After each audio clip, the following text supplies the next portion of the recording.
Sema Eskişehir Bozkırı'nda yaşamını süren 23 yaşında bir genç kızdır aslında. Hem de çiçeği burnunda bir sütçü, sütçülük yapıyor.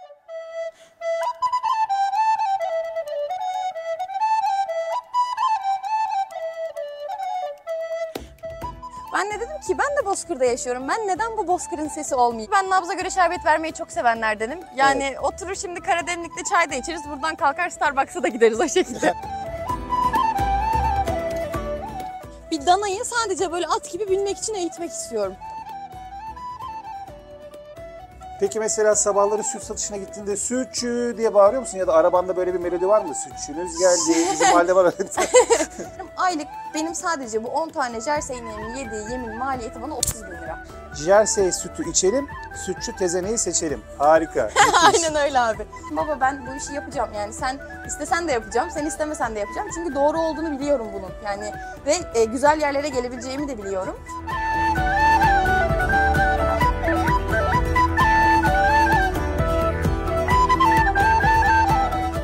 Şakir teke tek de beni yemesin Sema.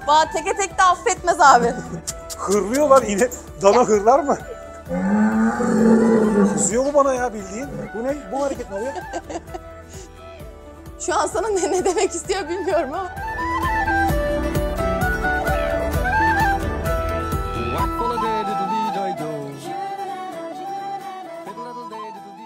Yeni bir videodan herkese selamlar arkadaşlar. Türkiye'nin farklı illerini sizler için gezmeye devam ediyoruz. Bugün Eskişehir'deyiz. Yanımızda Sema var. Sema aşırı derecede enerjik, harika bir ifade yeteneği var. O yüzden bu videoda ben bütünleri susacağım. Mikrofonu başlar başlamaz ona vereceğim. Öncelikle izleyenler Sema kimdir? Seni bir tanısınlar. Tabii ki abi. Hoş geldiniz öncelikle Hoş köyüme. Sema Eskişehir Bozkırı'nda yaşamını süren 23 yaşında bir genç kızdır aslında. Şu anda ailesiyle birlikte hem hayvancılık yapıyor hem de çiçeği burnunda bir sütçü, sütçülük yapıyor. Şimdi daha sütlerimi dağıttım geldim hatta arabayı park ettim siz gelmeden önce. Bizde hem hayvancılık var hem tarım var. Koyunlarımızı yeni sattık ama çok güzel köpeklerimiz var ve şu anda ineklere gidiyorlar sürüye. Mera inekler gidiyor şu anda. Geçici bir iş değişikliği mi yaptılar? Aynen öyle. İneklerle beraber şu anda yine dağ bayır geziyorlar. Yakın zamanda kapanacak onlar da birkaç güne. Öncelikle harika bir enerjim var. Teşekkür ederim. 300 civarında video çektim şu ana kadar. Kendimi en rahat hissettiğim, senin rahatlığından dolayı da birazcık da tedirgin hissettiğim bir video. Benden daha profesyonel birisiyle videoya başladım diyebilirim. Peki tezene kelimesinin anlamı nedir? Nereden geliyor? Sosyal medyada son dönemde hızlı bir yükselişe geçtin. Bunun sebebi nedir? Birazcık da onlardan bahsedebilir miyiz? Tabii ki abi. Tezene aslında bu çalgıç, sazı çaldıkları çalgıçın adı. Rahmetli Neşet Ertaş'a benim çok büyük bir hayranlığım var ve çok büyük bir sevgim var. Mekanı cennet olsun. Aynen öyle. Mekanı cennet olsun. Aynen öyle. Neşet Ertaş'a Bozkır'ın tezenesi derlerdi. Bozkır'ın sesi olduğu için, Bozkır'da yaşayan insanların sesi olduğu için.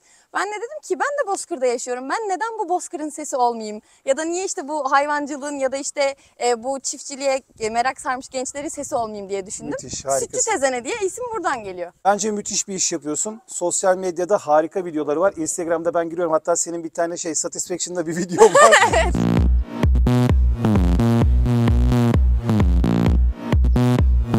Biliyorsun o efsane. Bozkır Fashion Week. O zaman başlayalım. Tabii Gelir ki. gelmez arabadan indim.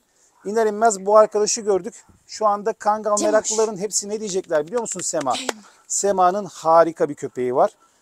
Postuyla, kafa yapısıyla, baldırıyla her şeyinden çok iyi ve doğru bir örnek. Arkadaşımızın ismi Cemo. Cemo yaklaşık 8 yaşında. Hem kangal hem de çoban köpeği genleri taşıyan çok güzel bir köpek. Bizimle birlikte mükemmel bir sürü köpekçiliği yaptı. Kurtçuluğu da çok iyidir Cemo'nun aynı şekilde. Ve şahane karaktere sahip bir köpek. Yani sahibini hiçbir şekilde asla zora sokmaz ve çok sadıktır. Bugüne kadar yani ne yaparsak yapalım ya ilaç yaparken ya önünde et olsun hiçbir şekilde hır bile demez dönüp size.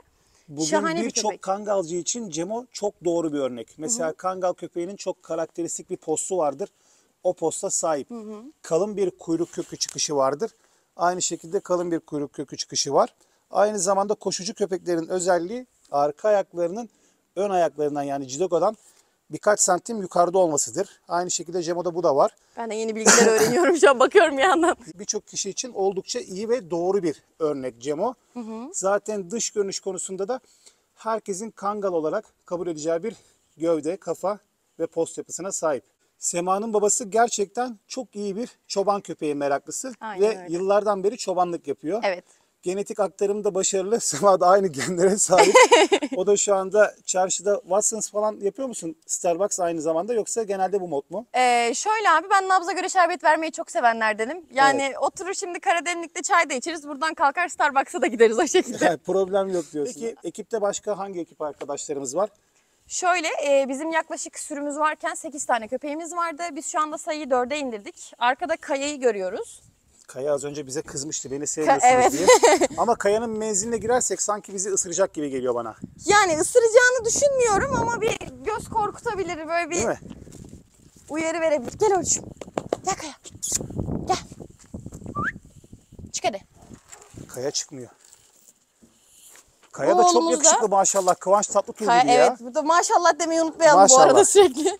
İzleyenler de derse çok sevinirim. Kaya'nın yüzü çok yakışıklı. Yani ben Kaya'yı aşırı beğeniyorum. Suratı çok yakışıklı bir köpek. Şimdi az önce Cemo'yu sevdim. Cemo'nun yanından geldim ya. Kaya. Kaya havlama yalnız bak. Gel tanışalım seninle. Çekik gözlü ya, sürmeleri falan çok net. Bir de biraz daha silik bir maskesi var. Siyah biraz daha silik. Bence ona ayrıyetten bir yakışıklılık katmış. Ya kesinlikle ben bayılıyorum onun suratına. En çok sevdiğin köpeğin hangisi? Hadi bakalım. İkilik yaratayım sende biraz. Abi zor soru. Ya şimdi şöyle, Cemo göz bebeği. En eski köpeğimiz o zaten. Biz Cemo ile birlikte büyüdük gibi bir şey. Yani ben köpeklerin arasında geziyordum sürekli. Şu an için ya Cemo derim ya. Evet, Cemo neyse derim, böyle Cemo bir derim ayrımcılık yaptırmayayım ben. Ama şu bir gerçek, ben de mesela birçok köpek geldi geçlerinden, birçok köpek baktım. Her köpeğe karşı bir sevgim var ama bazılarından özel bağ kuruyorsun, duygusal bir bağ kuruyorsun. Kesinlikle öyle. Konuşmadan birbirini anlayabiliyorsun. Kesinlikle Öyle bir öyle. hissiyatta genelde kangal köpeklerinde daha fazla oluyor. Sahipleriyle Çünkü çok güzel bağ kuruyorlar. kangal çoban köpeği karakteriyle tüm dünyada meşhur olmuş olan bir hayvan. Hem sürü koruma konusunda çok hassaslar, hem de insanlarla olan ilişkileri çok iyi. Yani senin köydeki sana ait olan arabayı da, tavuğu da, kazı da ya da şuradaki baltayı da senin için koruyabiliyor. Abi sana şöyle söyleyeyim. Bizim koyunlar varken Mera'da kışlamız var. Orada kapatıyorduk koyunları. Yani yaylıma geliyordu. Gece oraya kapanıyordu. Köye inmezdi 6 ay. Şimdi orada sürekli arabalar geçip gidiyor ya. Doblo'nun sesini bildikleri için ben oraya giderken, çobana yemek götürmeye giderken bir tanesi kafasını kaldırıp bakmaz. Ama bir gün başka bir arabayla gittim. Arkadaşımın arabasıyla gittim. O da Clio'ydu. Sesini öyle bir tanıdılar ki arabanın etrafından asla ayrılmadılar. O ses yabancı olduğu için, araba sesi yabancı olduğu için. Müthiş. Yani arabanızın sesine kadar ezberliyorlar, öyle söyleyeyim. Aslında köpekleri anlatırken ya da YouTube'a bu videoları aktarırken, bu arada Sema'nın da bir YouTube kanalı var arkadaşlar. YouTube'a bildiğim kadarıyla yeni başlıyorsun. Çok yeni, evet. Ama ben eminim ki çok hızlı ilerleyeceksin. Bizim İnşallah. takipçilerimiz de sana destek olacaktır. Aynı şekilde benim hissettiğim bir pozitif enerjiyi şu dakikaya kadar izleyenler de senden hissetti. Harika bir enerjin var. Teşekkür Tekrar tebrik ederim ediyorum abi, bunun çok için. sağ ol. O yüzden kanalında bu deneyimlerini, köpeklerinden ilgili yaşamış olduğun deneyimleri de videolarına aktarırsan anlattığımız şeyleri görsellerle desteklemiş oluyoruz. Kesinlikle. Harika oluyor. Bu arada Sema, senin için küçük bir sürprizim var. Babanla da tanıştık telefonla. Onunla da sohbet ettik. Çok doğru bir adrese, çok doğru bir hediye getirdim. O sürprizi Evet. sana vermek istiyorum. Tabii ki. Henüz bir ismi yok. Şu anda 36-37 günlük, oldukça küçük. Aslında bugünlerde sana teslim etmemem gerekiyordu. Ama maalesef şartlar böyle denk getirdi. Bu köpeğin annesinin ismi Deli. Deli bende Deli. olan bir kangaldı. Babası da Cahit Akgül'de. Cahit Akgül de Truva Kangal'ın sahibi Sivas'ta. Ona da buradan selam olsun. Sağ olsun, beni kırmadı, yavruları hemen gönderdi. Babası da annesinin de sürü performansları kayıtlı, net. Yani koyunun başında güçlüğünü ispatlamış, görev olarak çalışan iş köpekleri. Ben de böyle iyi bir sürü koruma köpeği olabilecek bir dişiyi sana getireyim dedim. Şu anda aşırı derecede çelimsiz, çünkü 3 günden beri yollarda, kondisyonu acayip düştü ve çok küçük. Ama eminim ki senin sevginle ve layıkıyla bakıldığından sonra bir ay sonra çok hızlı bir değişime uğrayacak. Birkaç ay İnşallah sonra abi. biz de tekrar çekmeye geliriz. Bir Çok- isim düşündün mü onun için? Çok teşekkür. Biraz düşünmem lazım. Bir de bende aslında o Türk geleneğini sürdürme olayı da var. Biraz böyle acaba hangi isme layık olur, hangi isim ona layık olur gibi biraz kendi bir ismini hak düşünmem etsin lazım. diyorsun. Aynen öyle. Tamam, o zaman biraz bu videoda beklemek koymuyorum. lazım isim için. Kesinlikle. Onu hemen bir yerine alalım. Bir suyunu buyunu içsin, karnını doyursun. Çok yoruldu. Günlerden bu yana yolda. Sivas'tan Bolu'ya geldi. Bolu'dan bizle birlikte 2 gündür arabada bekleyerek buraya geldi. Umarım bir an önce istirahatine eder. Hadi bakalım. Karakterini ortaya çıkart, tamam mı? Burada Sema sana güzel bir isim verecek ama önce ismini hak etmen gerekiyor. Anlaştık mı? Hadi bakalım. Tamam, o zaman onu garaja koyalım, o birazcık rahat Okey. etsin. Biz devam edelim video. Bebiş.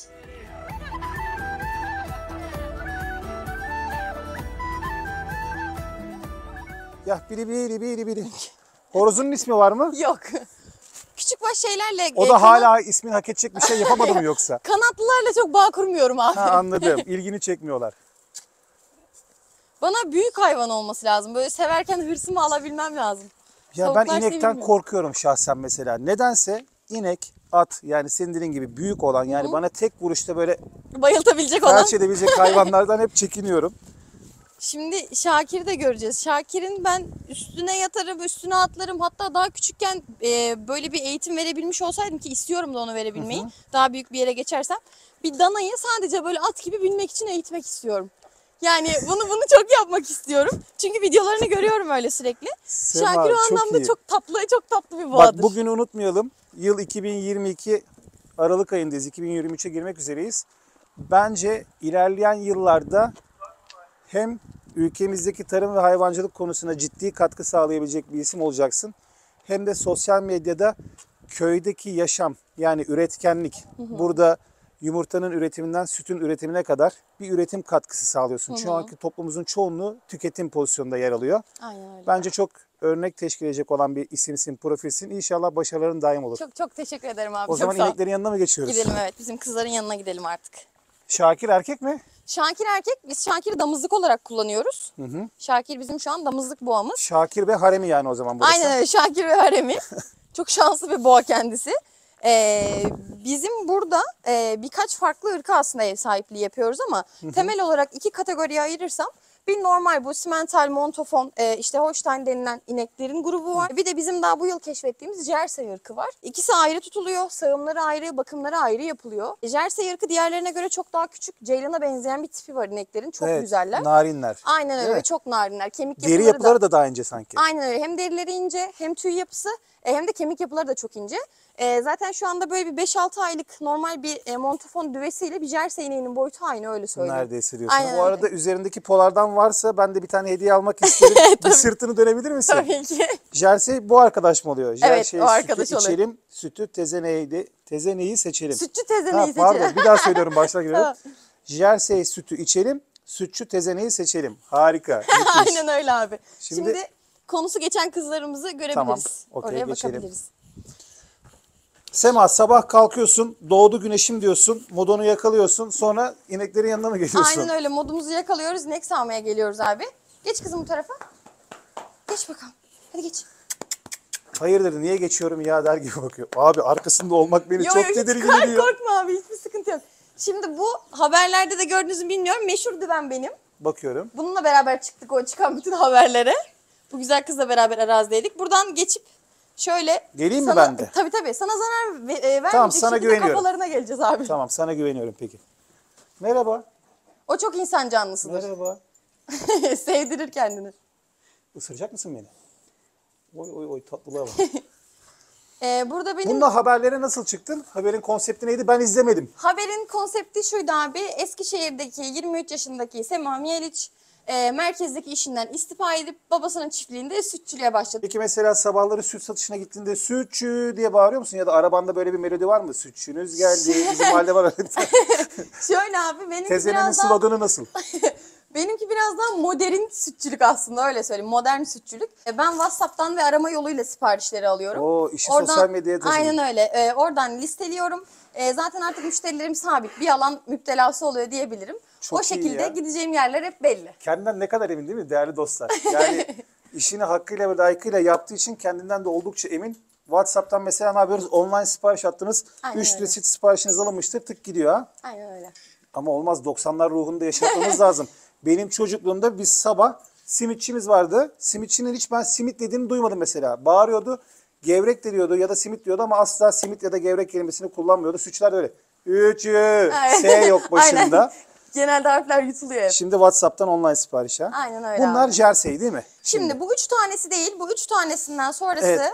bunlar Aslında benim... ben de aynı şeyi söyleyecektim. Mesela dış görünüş olarak onlar bundan farklı diyecektim. Hemen Aynen sen- öyle. Bu arkadaşlar Jersey kızlar. Bunlar Danimarka'dan geldiler abi. Danimarka prensesi falan diyorum Müthiş. hatta ben bunlara.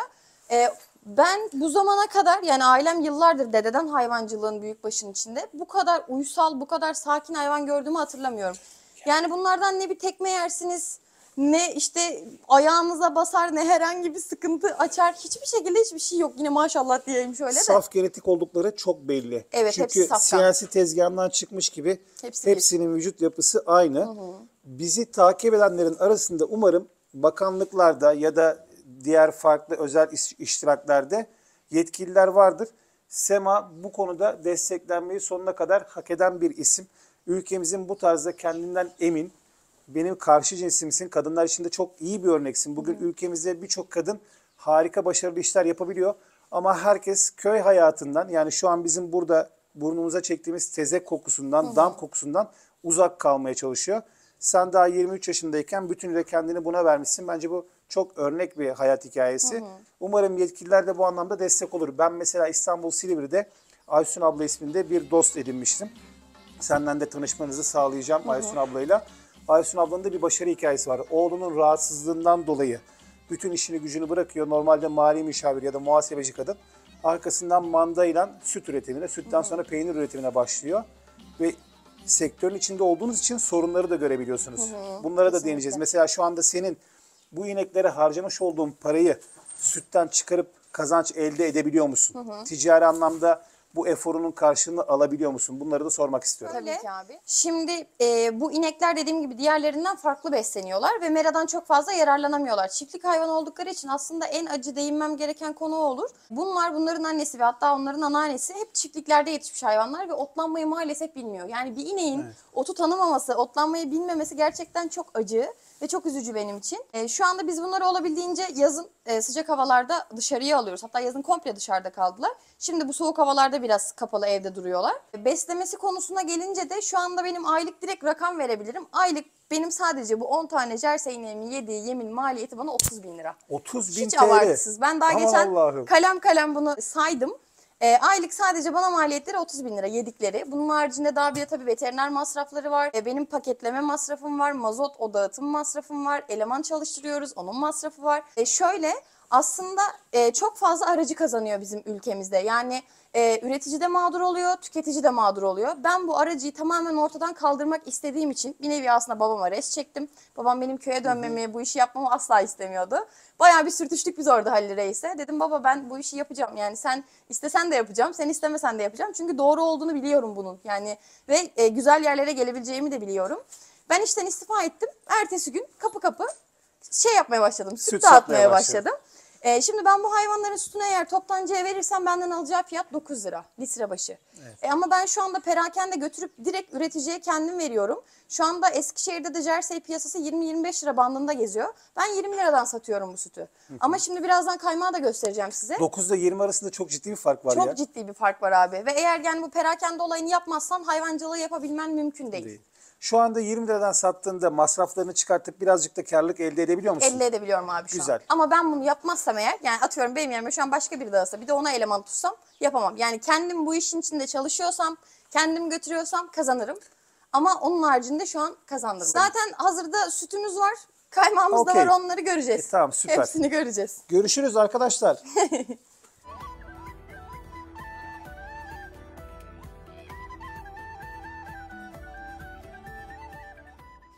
Her köşeden bir Şakir çıkıyor. Bu Şakir Junior mu? O Şakir Junior abi. O Şakir'in yavrusu. Burada bizim Şakir damızlık. Şu nasıl bir ses lan abi?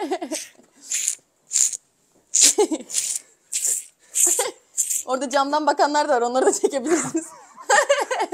Ne yapıyor bunlar? Nereye gelmişler diye bakıyorlar onlar da. Bunun ismi neydi tekrardan alabilir miyim? Bunun ismi Meşhur. Meşhur olduğundan bu yana ismi Meşhur olarak kaldı. Meşhur olarak kaldı. Aynen öyle.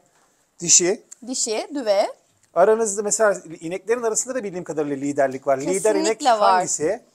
Şöyle bunlar meraya çok çıkmadıkları için bunlarda bir şey söyleyemiyorum ama arka tarafta eski yani bizim böyle yaşlı ineklerimizden montofonlar var. Onlarda mesela onlarda da bir hiyerarşik düzen var. Değil mi? Tabii ki. Mesela ilk o meraya çıktığı zaman onun yanına çok fazla böyle yanına yamacına yaklaşamazlar. Ayrıyeten yanındaki hayvanı da çok fazla mesela etkiler o liderliği, alfalığı. Şakir parmağımı koparttık ya. Oh. Burada jerseyler hariç bütün buzağlar Şakir'in bebeleri. Hepsi Şakir'in yavrusu. Jerseylerden üretim yapmayı planlıyor musun? Jerseylerin de buzağları var. Onlarda biz yapay dölleme, Tohum. suni tohumlama kullanıyoruz. Onları veteriner gelip tohumluyor kızgınlığa girdikleri zaman. Diğerlerinin hepsi Şakir'in yavrusu. İçeride de Şakir'in şeyi var. O zaman şu bahsettiğimiz Şakir artık bir görelim mi ya? Görelim meşhur Hadi. Şakir'i artık görelim, tamam.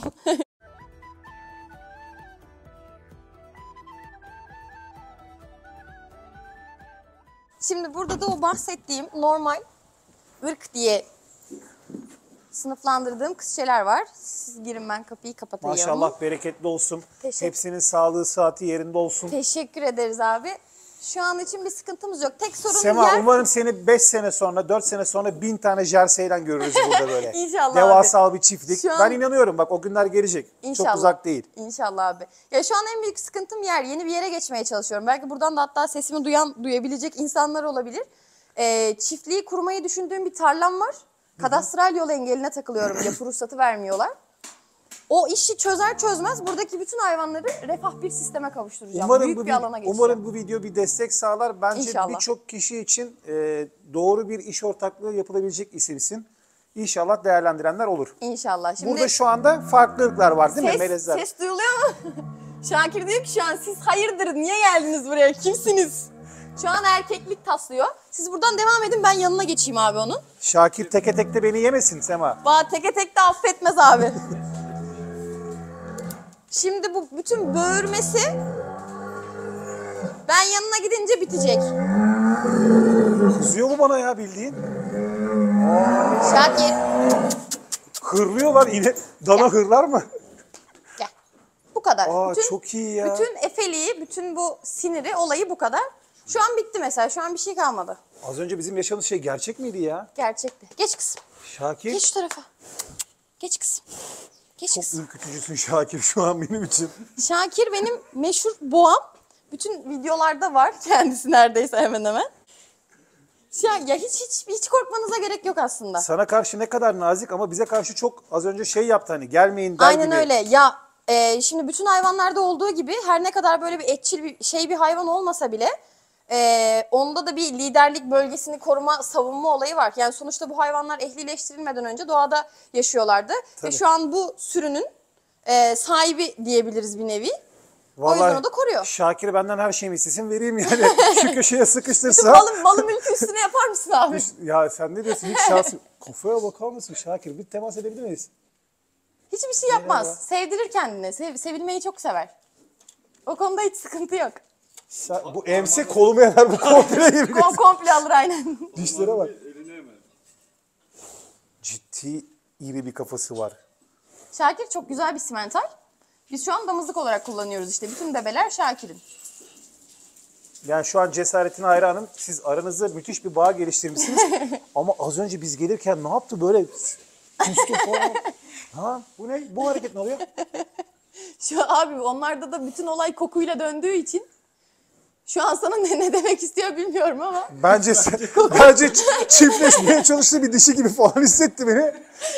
Şakir lütfen rica Kokuyla ediyorum. dönüyor bütün iş Tamam burada senden abi. biz vedalaşalım. Reis sensin eyvallah. Tamam görüşürüz. Yanındaki ufaklık. Yanındaki ufaklık şöyle, o ufaklığın bir tık mazisi var. Tek burada Şakir'in bebesi olmayan o. Annesi buraya geldiğinde zaten hamileymiş. Annesi Babası belli değil. babası diğer babası diğer çiftlikten başka bir Anladım, boğaymış okey. abi. Ama çok sevimli bu da Öylesi ya. Bunun çok. adını ne koydun? Buna daha isim bulamadım abi.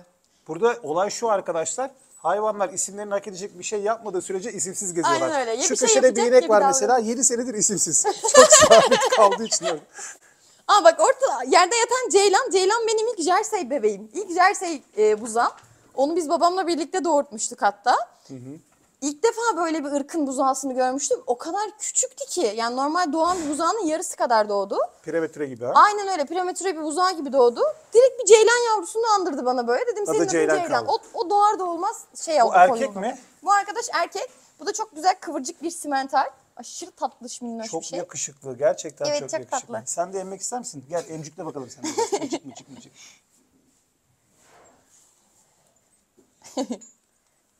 Bunun adını izleyicilerimize soralım mı? Takipçilerimize. Çok Olsun, ilginç isim onlar koyabilirler da yalnız olabilir. bak. Onlar da yorumlara O yazabilirler. zaman bu buzağı için yorumlara arkadaşlar önerilerinizi sunun. En çok beğeni alanı Sema ekleyecek diyoruz. Tamamdır, anlaştık. Tamam bakalım ne koyacaklar ismini ben de merak ettim. O zaman önceliği sana veriyorum. Tabii ki.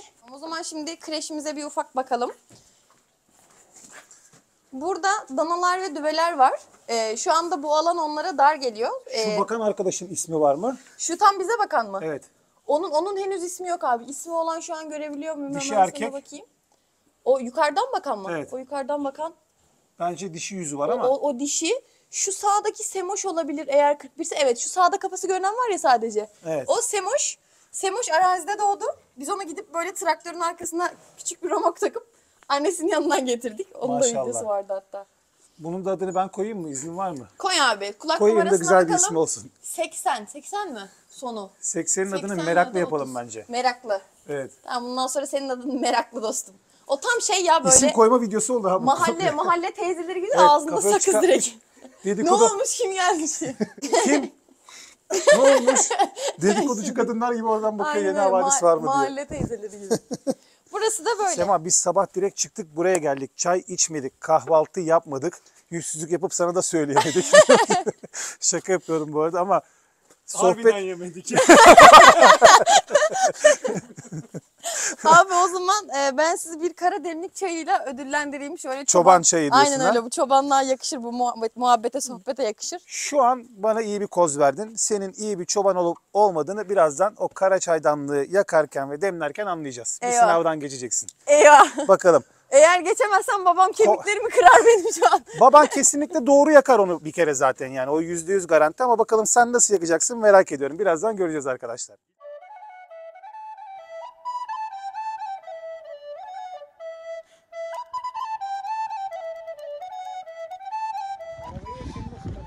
Aynen öyle.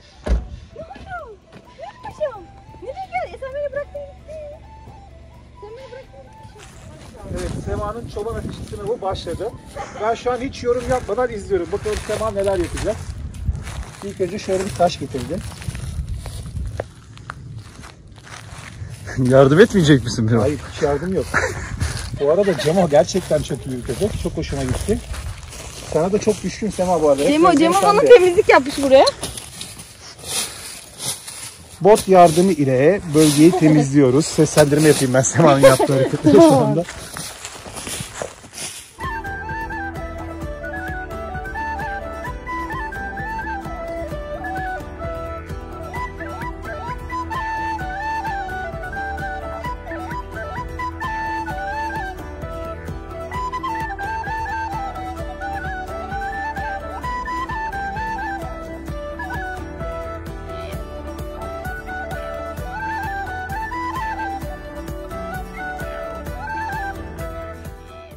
Seva'da bir tane şey vardı ya hani paralar alıp şeye kaçtı. Çocuğun adı neydi? Çiftlik bak. Tosuncuk. Seva'da yeni bir tosuncuk vakası olmasın. Şakir'i de alır gider ama o bence. Cemo. Nereye gitti Sema? Nereye gitti Sema? Nereye gitti Sema? Nereye gitti Sema? Çok güzelsin sen. Nerede Sema?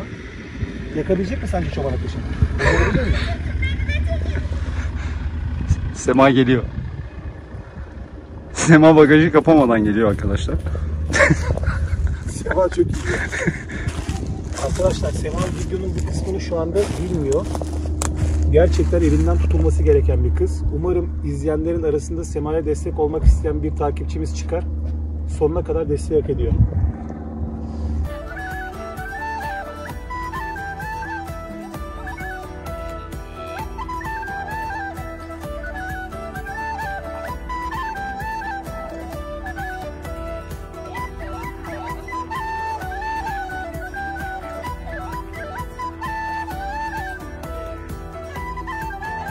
Değerli dostlar, videonun en eğlenceli yerinde maalesef mikrofonun azizliğine uğradık ama o kısımları ben editten çıkartmak istemediğim için burada dedim anlatalım, üzerine de görüntüleri verelim. Biliyorsunuz damdan çıktığımız anda Sema dedi ki ben size bir çoban ateşi yakacağım. Orada güzel bir kahvaltı yapacağız dedi. Devamında neler yaşadık? Abi devamında benim ateşle imtihanım yaşandı diyebiliriz aslında. İlk şu anda yağmur vesaire geçirdiğimiz için hep her yer, hem yerler ıslak hem odunlar vesaire dallar her şey ıslaktı. Güç bela ateşi yakmaya çalıştık. Sonra ağacın Ağaçtan içindeki bir şey aldın, aynen neydi o? kuru o çok yaşlı söğüt ağaçları var orada. Ağacın hem böyle artık parçalanmış, talaşı çıkmış parçaları vardı. Hem de kurumuş yaprak dal karışımları vardı. Oradan alıp ateşi yakmaya çalıştık. Biz güç bela ateşi böyle kuvvetli nefeslerimizle üfleye üfleye başımız döndü artık üflemekten. Biz tam yaktık derken bir de çaydanlığımız devrildi ateşin Ateş üstünde. söndü. Ateş söndü. O ıslak odunlarla tekrar devam ettik. Yani yine yılmadık orada, dedik. Biz bugün bu çayı içeceğiz. Ben çayı içmeden göndermeyeceğim. O esnada da daha sonra sucuklar, yumurtalar işin içine dahil olurken bir de sucukları yaktık.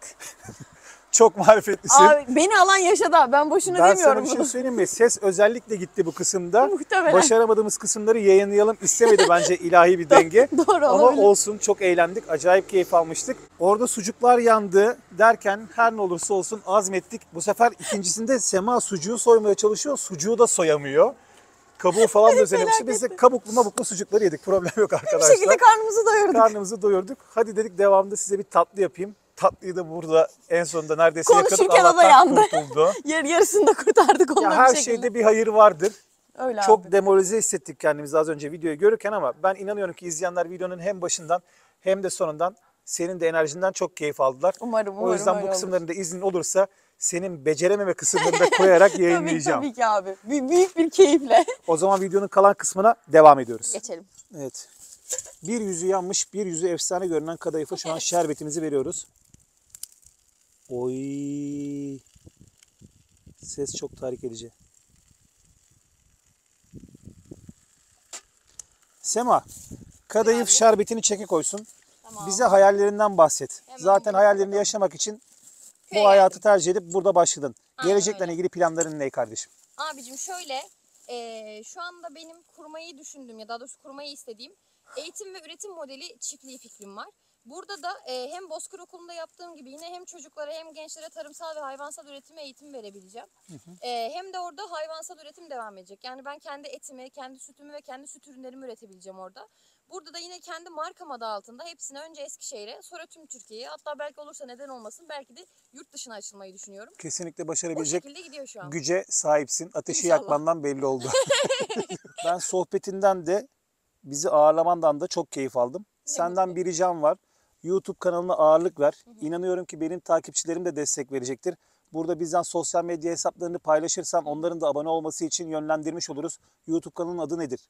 Yine Tezenegil, Instagram'dakiyle aynı. YouTube'da da beni Tezenegil olarak bulabilirler. Değerli dostlar, gerçekten Sema'ya destek vermenizi istiyorum. Kanalına abone olursanız o da haftada en az 2 video atacağını söz veriyor musun peki? Abi şu anda söz veriyorum ya. Tamam, senin huzurunda bir video diyelim, Tam bir anlaşalım. video, 2 olursa da çok iyi olur. Bence çok iyi bir enerjim var. Günlük olarak yapmış olduğun, sana ait olan hayatı vlog tarzında çekersen takipçilerim bundan çok keyif alacaktır. Sakin. Ne gördün? Köpek Cemo. geldi oraya, yabancı da ona. Çok keyif alacaktır. Enerjin harika. Umarım bir gün babanla da tanışabiliriz. İnşallah. Babası da gerçek bir çoban köpeği tutkunu ve bu köpeklerin karakterini arazide yaşayarak öğrenmiş olan bir isim. İnşallah sana vermiş olduğum dişi yavru da günü geldiğinde ismini hak edecek bir davranışta bulunur. Sen de ona güzel bir isim verirsin. Çok keyif aldım. Tekrardan tanıştığımız için çok teşekkürler. Ben çok memnun oldum abi. Ayağınıza Umarım sağlık, hayallerinin geldiniz. peşinden koşturmaya devam edersin. Hemcinslerine de çok iyi bir örnek olacağını düşünüyorum. Çok teşekkür ederim abi, Tekrardan çok sağ ol. teşekkürler. Ben Değerli teşekkür dostlar, ederim abi. videomuzu beğenmeyi, like atmayı ve kanalımıza abone olmayı unutmayın. Cimuş. Sizlerden ricam gerçekten Sema'nın kanalına destek olalım. Bunu sonuna kadar hak eden bir isim. Kardeşim başarı yolunda yola çıktı. Devamında hakkıyla getirecektir. Allah'a emanet. Değerli dostlar, videonun bitimine kısa bir bölüm eklemek istiyorum. Sema'yla bizim tanışmamız Instagram'a dayalı. Instagram'da bir Reels videosunda kendisini görmüştüm. Dedim ki bu kızda bir potansiyel var. Harika bir enerjisi var. Başarılı, çok çalışkan, azimli görünüyordu. Her ne kadar ateş yakma konusunda, yemek yapma konusunda, tatlı yapma konusunda çok başarılı olmasa da kendisi. Ama inanıyorum endüstriyel ürünler üretmekte, harika tereyağlar, harika peynirler yapacağından adım gibi eminim. İneklerinin performansı son derece iyiydi. Bence herkes bildiği işi yapmalı kardeşim. Sen sütünü sat, peynir falan yap. Yemek işlerine hiç bulaşma, tamam mı? Görüşmek üzere. Allah'a emanet.